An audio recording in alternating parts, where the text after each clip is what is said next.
Welcome, gun runner.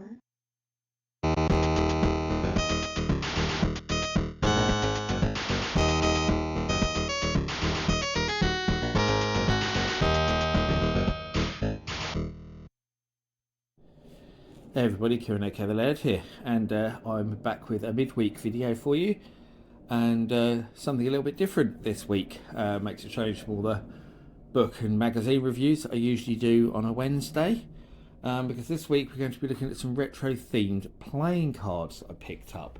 And here they are over here. They're all brand new actually. I picked up the Pac-Man ones ages ago, but I totally forgot I had them, because otherwise I would have put them in my video looking at Pac-Man memorabilia that I did quite a while back, because it would have fitted perfectly in that video. In fact, when I made that video, I went looking for them and I couldn't find them anywhere, so I did wonder what had actually happened to them, because I was fully intending to cover them in that, but yeah, I had no idea where they'd gone. But as I'm moving house at the moment, as I said in another video, I was sorting through boxes of stuff and found them in a very random place in my son's room. So I don't know how they ended up in there at all. They were with some models and stuff that he had collected over the years. I don't know how they'd ended up with that stuff at all. And here's some playing cards that I picked up from HMV. I think it was it one in London? I can't remember now, but it was certainly from HMV. These two, I think it was HMV and Milton Keynes, actually, thinking about it. But yeah, very cool playing cards that I picked up as well. I haven't even opened them either. They were on some kind of clearance display by the counter, and I can't remember. They were only a couple of quid each or something like that. Certainly very cheap, so I couldn't turn them down at that price. So we're going to have a look at those. So let's grab these ones first. I say they're all sealed, as you can see. So sealed in the wraps. These Jurassic Park gift shop playing cards. So obviously from the original films, rather than the newer Jurassic World films, which I think we can all agree are nowhere near as good. Here's one of my cats. He's going to come to the camera, I think. Rufus. See if we can get him to come to the camera. He's just to the side there. Here he is. There is Mr. Rufus. He decided he wants to be on camera today. We all know how my cats love to appear in these videos. They're no strangers to appearing on camera. So let's get these out of the box. And when we get them out of the box, they're sealed again. So kind of a double seal on them, which is kind of annoying. So now I've got to try and open the second one as well. I have got a pair of scissors handy though to do that. So there we go, let's split that one open. What are you doing, Rufus? You think I should look at the Pac-Man playing cards, do you? Hey? So here we are. Let him have a sniff of them to see what he thinks. Jurassic Park playing cards. Obviously these are like your regular playing cards. What's this? Bingo Dino DNA. Okay. So there we go. Obviously King there is a T-Rex. So have themes and they're not the usual things, which I think you'd expect. Brachiosaurus is Queen. Velociraptor, Jack. And then your regular playing cards, so there's still hearts and spades and stuff like that. And obviously, there we go, your regular playing cards.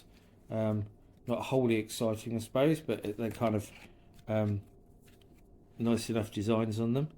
And obviously the backs is just the Jurassic Park logo.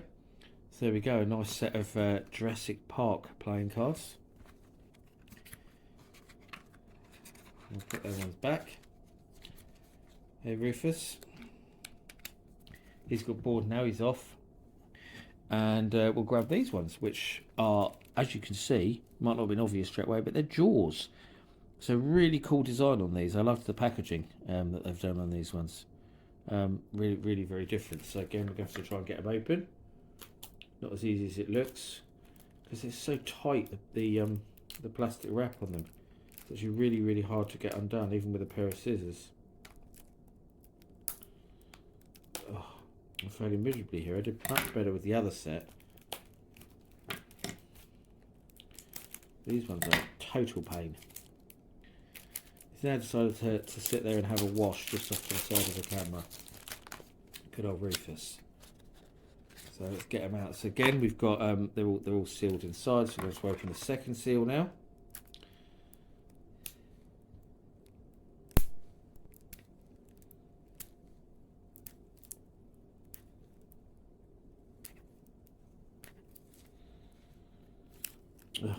Now this one I can't get open either.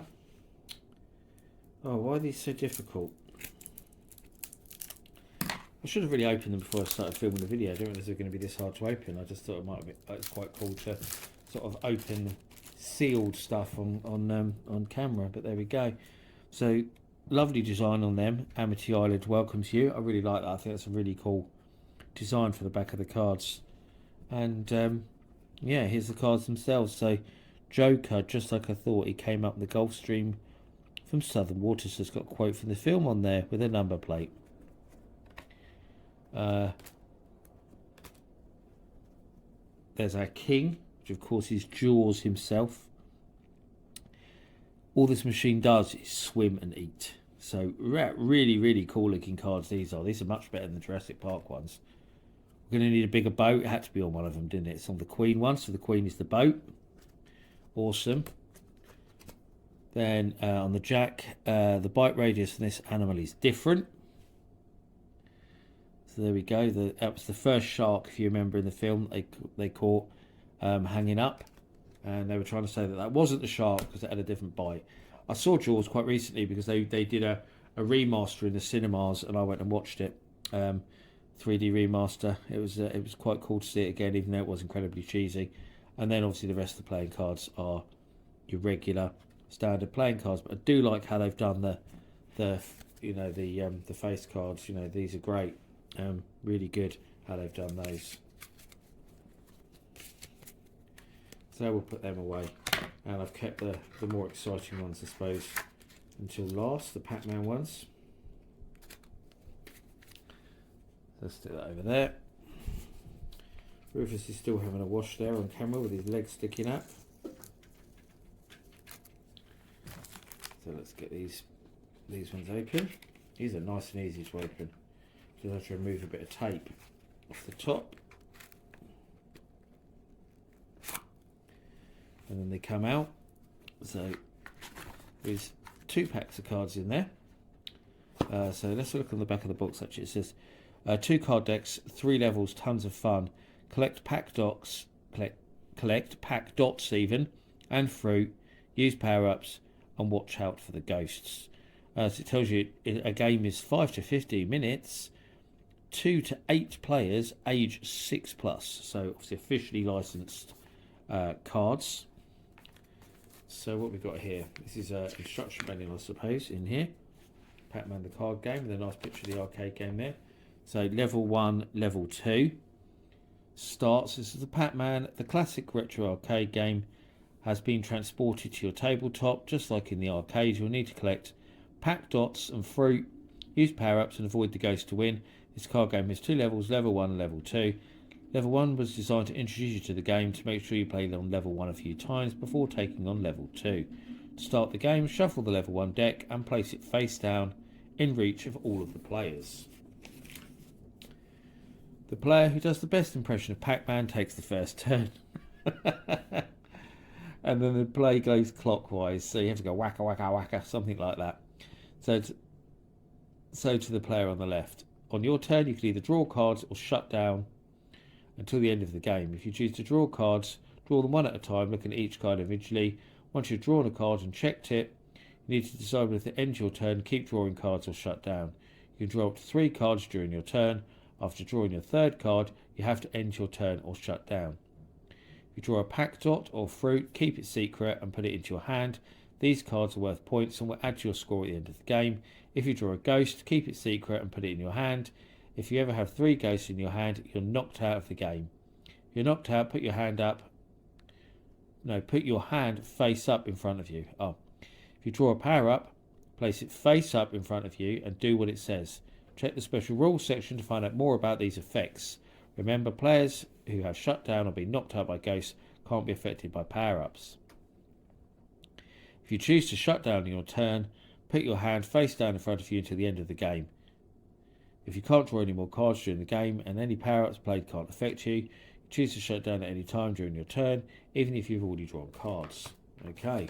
So basically you can just be a quitter if you want. So winning. For the game to end, all players will either shut down or be knocked out by ghosts. There are two ways to win. Ghost knockout. If everyone has been knocked out by ghosts except for one player, that player is the winner. Highest score. If any player shuts down, the game ends when the rest of the players have either shut down or been knocked out by the ghosts. Then it's time for all players who shut down to add up their points. Remember, players who were knocked out by ghosts are out of the game, so their points aren't counted. Each player who shut down turns their cards over and adds up their points. The player with the highest score wins. If there's a tie, all tied players win. Bonus level extra players. Combine level 1 and 2 decks to play a bonus level up to 8 players. To play the bonus level, shuffle 2 decks together and place a combined deck face down and reach for all players, etc. So special rules. This is where it gets interesting, I suppose, then. Take one ghost from your hand and give it to another player. If you have ghosts in your hand, just discard this card.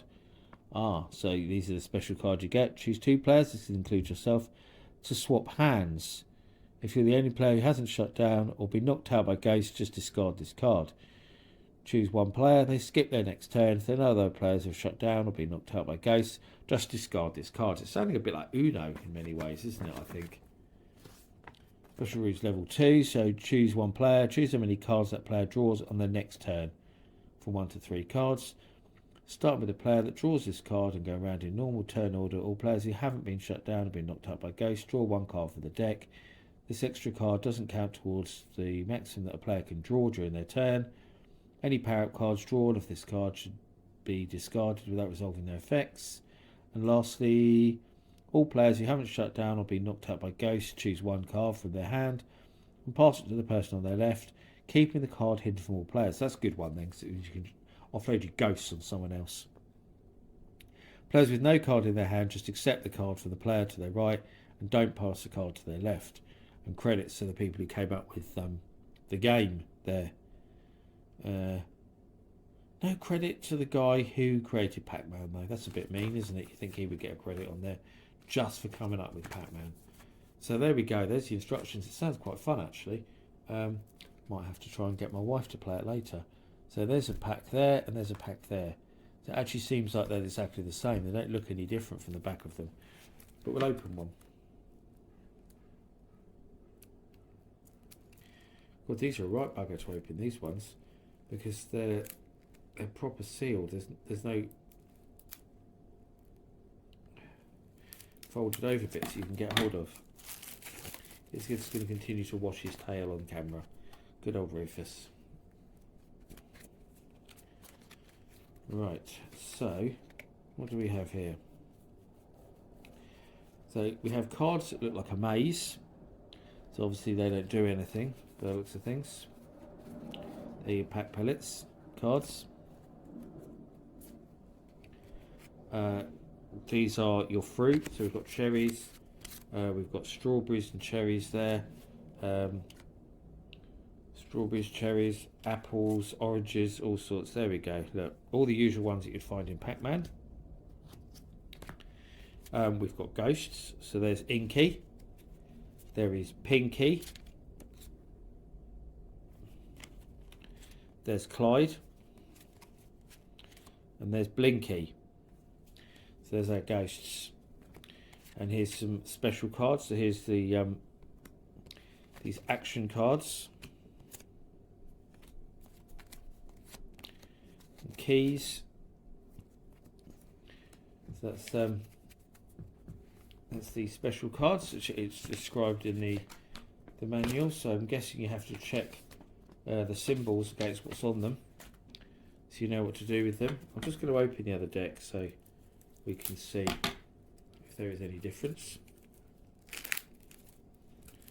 I'm guessing not. I'm guessing they look the same, because you're just increasing the number of cards you have, aren't you?